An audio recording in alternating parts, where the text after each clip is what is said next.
Hi, I'm Randy from Spruce Lake, and this is Encouragement on Friday.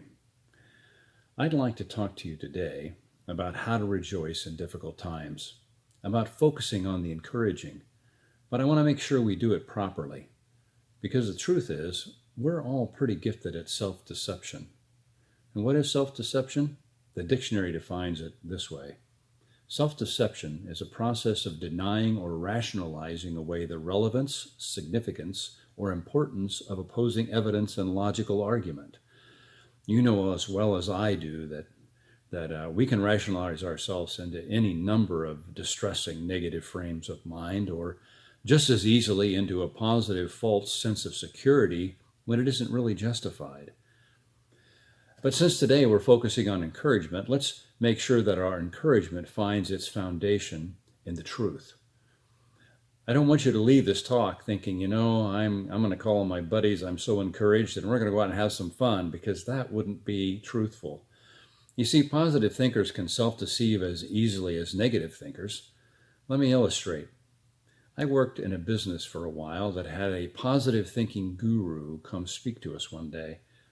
He started by saying that he was just great and that he had had a great day so far. And then he told us about his great day, that on the way in, he'd had a flat tire, and when he realized it, he pulled off the road and jumped out of the car and said to himself, "This is great."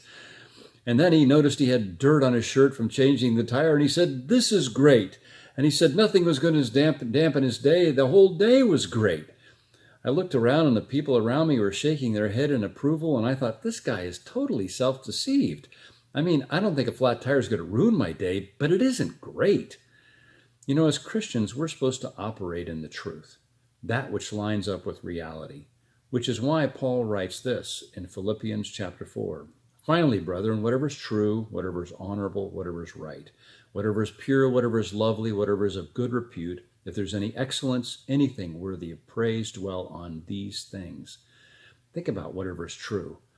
I'm not going to live in a lie, and I've heard people say, I can't live shut up at home. The truth is, actually, you can, and actually, you're much safer at home. So let's operate according to the truth when we're trying to be encouraging.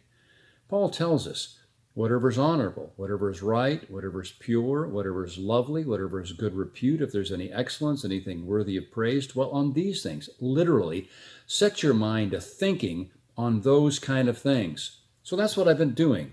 I've been thinking on all the truth, all the praiseworthy things I have learned and seen and enjoyed during this difficult time. Let me share just a few. I've saved money. Haven't been able to do as much, so I'm saving money. I've spent more time with the Lord. I'm really way less stressed about my to-do list because it's really a lot shorter right now. I've enjoyed certainly some great home cooking. I've exercised more regularly than ever. And I've probably actually talked to my family more than I normally do because, family's what's important during these times. I've enjoyed some beautiful drives, some beautiful walks. I've been memorizing more scripture, and I've been forced to depend upon the Lord more. Those are all great things. And I've also enjoyed great time with my wife. And this has made me face the truth also that I'm not in control. And you know what? That's been as freeing and as wonderful as anything I can think of, as long as I don't try to take back what I can't control. And it's focused me on what's really important. And all of those things I'm thinking about, they're all true. They're not false. I'm not self-deceived. I can be encouraged based on the truth. So my friends, don't be discouraged. Focus on what is true. Dismiss the lies. Count the blessings. And know that God is doing great things to those who love Him and who are called according to His purpose. And you will be encouraged. Lord bless you this week.